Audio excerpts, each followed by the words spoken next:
Test is in four parts. Part 1, Part 2, Part 3, and Part 4. Now look at Part 1. Part 1. You are going to listen to a conversation between two friends who are discussing the organization of a party. As you listen, answer the questions.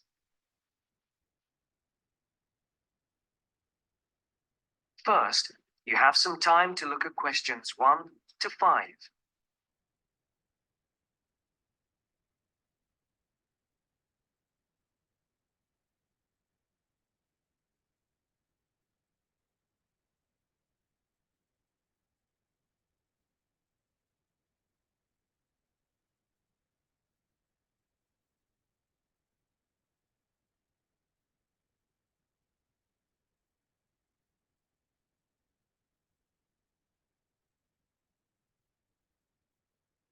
Now the test will begin. You should answer the questions as you listen, because you will not hear the recording a second time.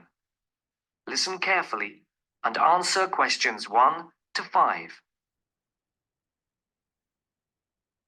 Hi, Matt.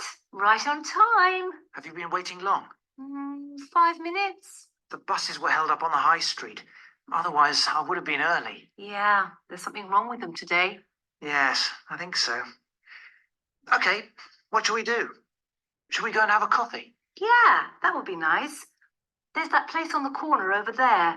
It does really nice coffee and cakes and things. And at this time, it's usually very quiet, so we'll be able to talk. Okay, let's go there then. So, when's the party going to be? Well, it has to be at the end of September, before we all leave for university. We've plenty of time then. We don't go for another 5 weeks, do we? Well, we haven't really got that much time, if you think about it. There are only a couple of weeks at the beginning of September when all of us are around. Oh, yes, I forgot. Nazrin, Phil and Nikki and all that lot have gone off on holiday. And I'm away for 2 weeks from tomorrow. So, what does that leave us then? As far as I know, we're all here between the 19th and the 30th of September. Will Sandra be around then? I know that she has a whole string of family birthdays at that time, and she might not be available. Well, let's make a note of that, and we can contact her about it. Okay. Shall we settle for the 21st of September then? What day is the 21st? It's a Saturday. Is that okay? That's fine. Before the conversation continues, look at questions 6 to 10.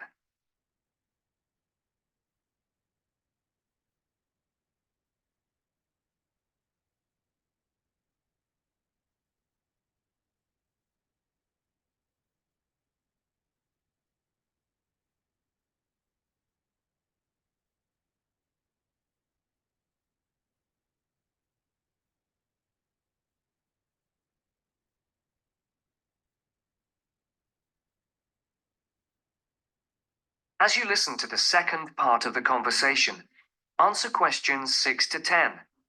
For these questions, there are 3 alternatives, A, B, and C. Decide which alternative is the most suitable answer and circle the correct letter. And now for the tricky bit. Where are we going to hold it? Well, I spoke to Nikki last week, and she volunteered her place, as they have a huge house and garden. Oh, fantastic. Will her parents be around? Yeah, I think so, but she said they won't mind. Oh, right. Well, my parents wouldn't like it at all. Nor mine. But is it definite? Yes. When I spoke to her, she said it was definitely on. I'll just have to confirm the dates with her. We thought it would be one weekend in September, so I'll just have to make sure that that one is okay. One thing Nikki suggested, we could have a daytime party, as we could be outside if the weather is fine. Oh, wow. How far out does she live? It's not that far. Do you know where West Road crosses the bridge? Yeah. It's the first house on the right, with that huge drive up to the front door. Oh, right. I know exactly where it is. The road is off the A33 and runs north, then over the bridge and first on the right. I know it. Ah, the place is amazing. You know it has a big swimming pool. Does everyone know where she lives? Most of her friends do, but not all. But it doesn't matter, as we can put this map Nikki sent me in with the invitation. How shall we do the invitation? We can do it on the computer. I can scan the map and we'll put it all onto an A4 page. Is this the address? Can I just write the address down? It's 93 West Road, and I'll take the phone number. It's 477130. Right. There's one other thing. Yes? We're all giving £10 towards refreshments and food. There'll probably be a barbecue. Do you think that's enough? Oh, right. Yeah, that's fine. And everyone will have to help tidy up afterwards, including the boys.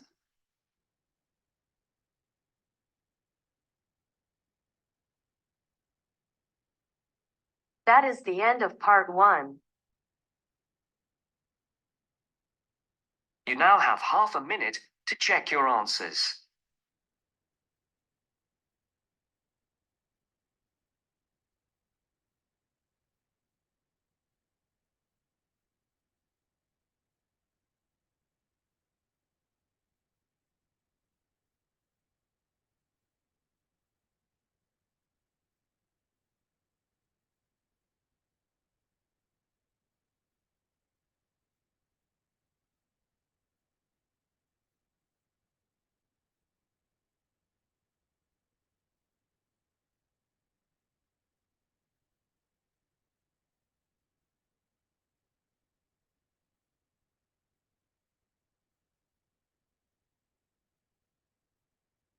Now it turns to part 2.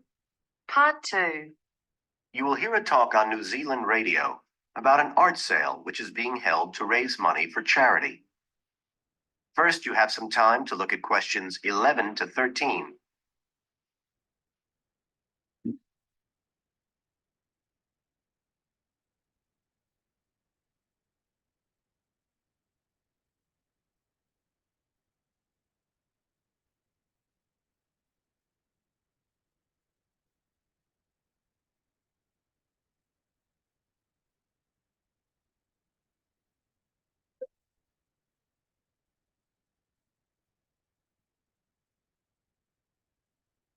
Now listen carefully and answer questions 11 to 13.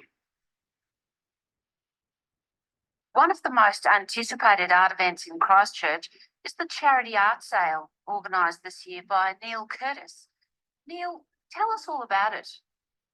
Well, Diane, this looks like being the biggest art sale yet. And the best thing about it is that the money raised will all go to charity. So what you probably want to know first is where it is. Well, the pictures will be on view all this week, most of them at the Star Gallery in the shopping mall. But we have so many pictures this year that we're also showing some in the cafe next door. So do drop in and see them any day between 9 and 5. Now, if you're interested in buying rather than just looking, and we hope a lot of you will be, the actual sale will take place on Thursday evening, with sales starting at 7:30. Refreshments will be available before the sale, starting at 6:30. We've got about 50 works by local artists showing a huge range of styles and media. And in a minute, I'll tell you about some of them. You're probably also interested in what's going to happen to your money once you've handed it over. Well, all proceeds will go to support children who are disabled, both here in New Zealand and also in other countries. So you can find an original painting, support local talent, and help these children all at the same time.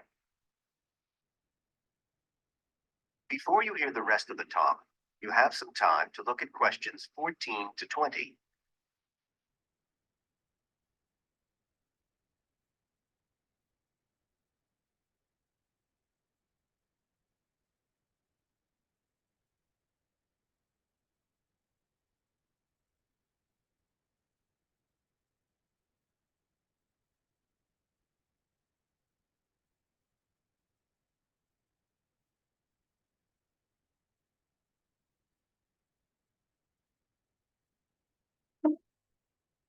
Now listen and answer questions 14 to 20. Now, let me tell you a bit about some of the artists who have kindly agreed to donate their pictures to the charity art sale. One of them is Don Studley, who has a special interest in the art sale because his 5-year-old daughter was born with a serious back problem. After an operation earlier this year, she's now doing fine, but Don says he wants to offer something to help other less fortunate children. Don is totally self-taught and says he's passionate about painting. His paintings depict some of our New Zealand birds in their natural habitats. One relative newcomer to New Zealand is James Chang, who came here from Taiwan 9 years ago at the age of 56. Mr. Chang had 13 exhibitions in Taiwan before he came to live here in Christchurch, so he's a well-established artist, and art has been a lifelong passion for him. His paintings are certainly worth looking at. If you like abstract pictures with strong colour schemes, you'll love them. Natalie Stevens was born in New Zealand, but has exhibited in China, Australia, and Spain. As well as being an artist, she's a website designer. She believes art should be universal, and her paintings use soft colours and a mixture of media. Most of her pictures are portraits, so watch out. Some of them may even be friends of yours. And then we have Christine Shin from Korea. Christine only started to learn English 2 years ago when she arrived in New Zealand, but she's been painting professionally for over 10 years, and she sure knows how to communicate strong messages through the universal language of art. She usually works from photographs and paints delicate watercolours, which combine traditional Asian influences with New Zealand landscapes, giving a very special view of our local scenery. Well, that's all I have time to tell you now, but as well as these 4, there are many other artists whose work will be on sale, so do come along on Thursday. We accept cheques, credit cards, or cash. And remember, even if you don't buy a picture, you can always make a donation. That is the end of part 2. You now have half a minute to check your answers.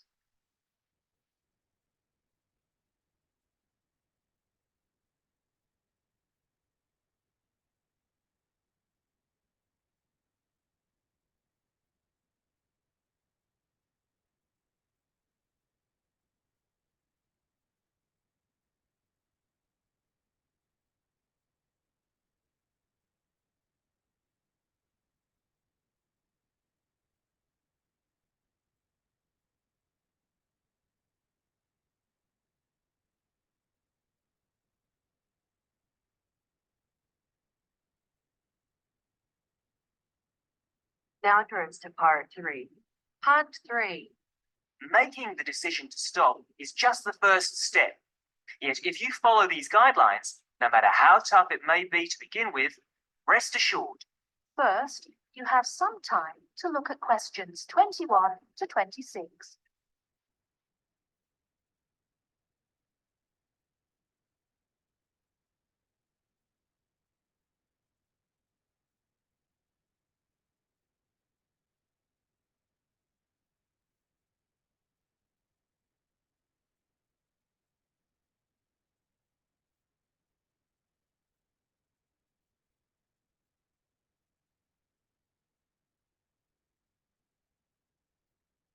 Now listen carefully and answer questions 21 to 26.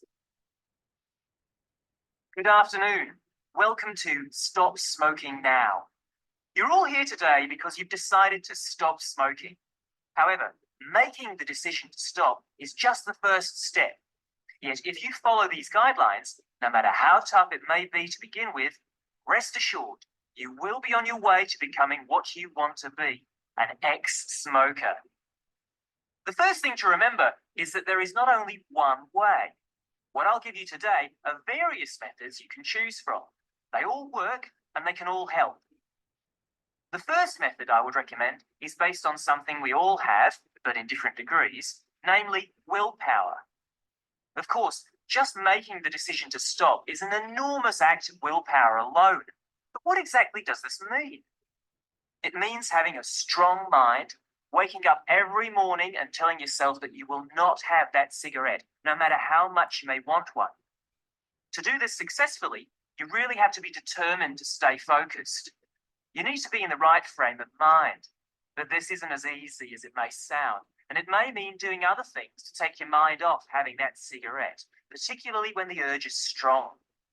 I found that different things can help you do this, like taking up a hobby or having a smoking buddy, someone you can phone up when the going gets tough, a friend who can help you think about something else. Remember that each time you don't have a cigarette, you will feel better and stronger. Of course, this method does not work for everyone, but there are other ways to help keep you on track. Another way is to use smoking aids. There are many types, so find one that suits you best. Take, for example, nicotine patches. You put one on every day and it gives you a controlled nicotine dose. Basically, you keep reducing the amount until your body stops craving nicotine. As your body gets used to less nicotine, you may experience withdrawal symptoms.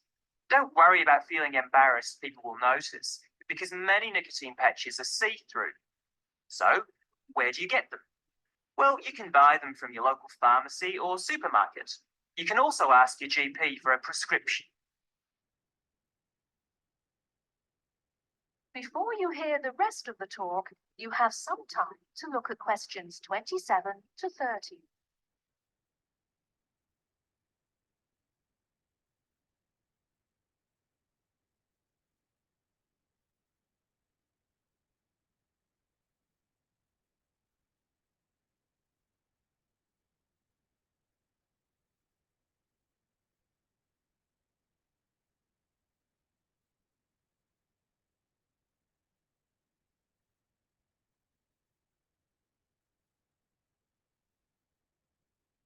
Now listen and answer questions 27 to 30. Another method that is becoming more popular is alternative therapies. Giving up smoking is not only difficult for your body, but also your mind, as the emotional stress can be really severe. One therapy that springs to mind is acupuncture. This can help you relax, calm you down, making you much more likely to want to give up. Acupuncture usually lasts between 50 to 90 minutes. As your body and mind become stronger, you should need fewer sessions. The good thing about acupuncture is that it takes harmful toxins caused by smoking out of your body. And I'm sure you'll all like this, it does not increase your appetite. So giving up smoking using this method means you won't put on weight. It can take as few as 5 acupuncture sessions to cure you, but of course, this depends on the type of person you are. I suppose one of the biggest advantages of using this method is that there are almost no withdrawal symptoms because it works from the inside. What I mean by this is that acupuncture takes away your wanting to smoke, and this feeling, on top of the feeling of calmness, stays with you after the treatment is over. At the end of the day, it doesn't really matter which method you choose. What's important is that you make the decision and then stick to it no matter what. If you give up, think of the money you'll be saving. There is no better time to start than today. You can kick the habit for good. That is the end of part 3. You now have half a minute to check your answers.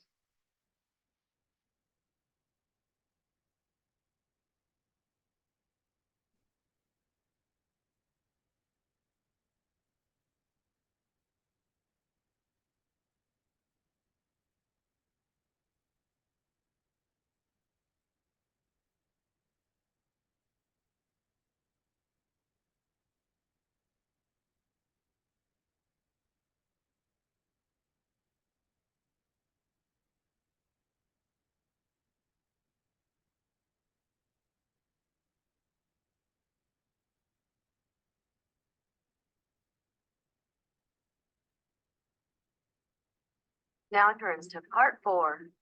Part 4. You will hear part of a careers advice talk on working freelance. First, you have some time to look at questions 31 to 40.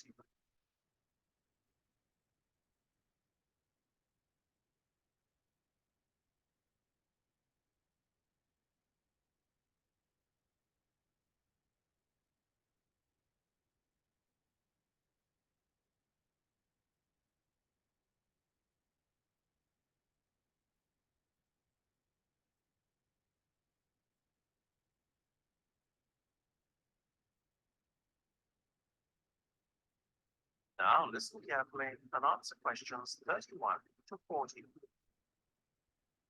Working for an employer in a 9-to-5 job has long been the accepted norm.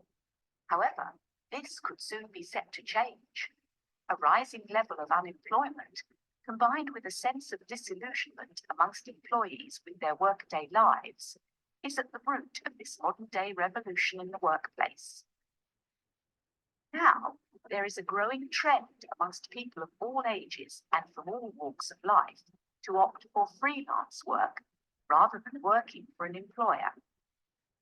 It sounds a risky option and a potentially stressful one, but on the whole, the benefits of freelancing seem to vastly outweigh those of working for someone else. In fact, recent research has shown that those who quit their jobs to work for themselves are the country's happiest and most productive workers. A study conducted by Dr. Jonathan Sapsed from Brighton University's Business School, in conjunction with the Arts and Humanities Research Council, looked at a total of 304 freelancers who were pursuing a range of professions in southern England. They found that, far from struggling to get by, many were not only doing well, but excelling in their new professions. So, what are the advantages of freelancing? Well, there are many. One of the most obvious benefits is not having to be answerable to a boss and having to face criticism or unfair demands. In addition, not being based in an office or shared workplace with competitive or difficult colleagues is another bonus. But what is probably the most attractive pull of working freelance is the freedom to determine your own work schedule. You are no longer at the mercy of a timetable dictated to you by your employer. If you have family commitments, these can easily be fitted around your working hours. Furthermore, if you have an off day one day, it's easy to make up time another day without having to face your employer's wrath when you are being less productive than usual. Those who work in creative and digital industries stand to benefit most from working freelance. In these fields, workers are at liberty to choose their ideal working location, as they are not restricted to working in a set place. It really is an ideal lifestyle that many would aspire to if they were more aware of the options available to them. Lastly, to add to an already convincing list of benefits from doing freelance work, there is the financial reward. Freelancers typically work a 38-hour week and earn a median wage of £43,000, well above the national average of £25,000, and are happier than other workers. It seems that people are now catching on to the myriad benefits that come with working as a freelancer. Currently, there are about 31 million people in work in Britain, and already 4.6 million are self-employed, thereby displaying the vitality of the freelance economy. In fact, so popular is freelancing becoming that it has even been suggested that the government needs to devise a new tax and other policies to support freelancers. Freelancing would seem to be the future of employment and the way forward. It is certainly well worth considering freelancing if you are doubtful about committing to working in a structured environment and would like more freedom and autonomy in your work. That is the end of part 4. You now have half a minute to check your answers. And this is the question answer, and previously whatever you have heard from this lesson. So I think you have written down the answers and try to match with these answers. So mention the score in the comment box that how many correct answer you have. And I wish that everybody got 40 out of 40, and please make it comment. And another things, it is an request, please subscribe this channel If you subscribe this channel, it will be so much grateful for me, and I'll get the inspiration from there. So thank you all for joining. Allah Hafiz.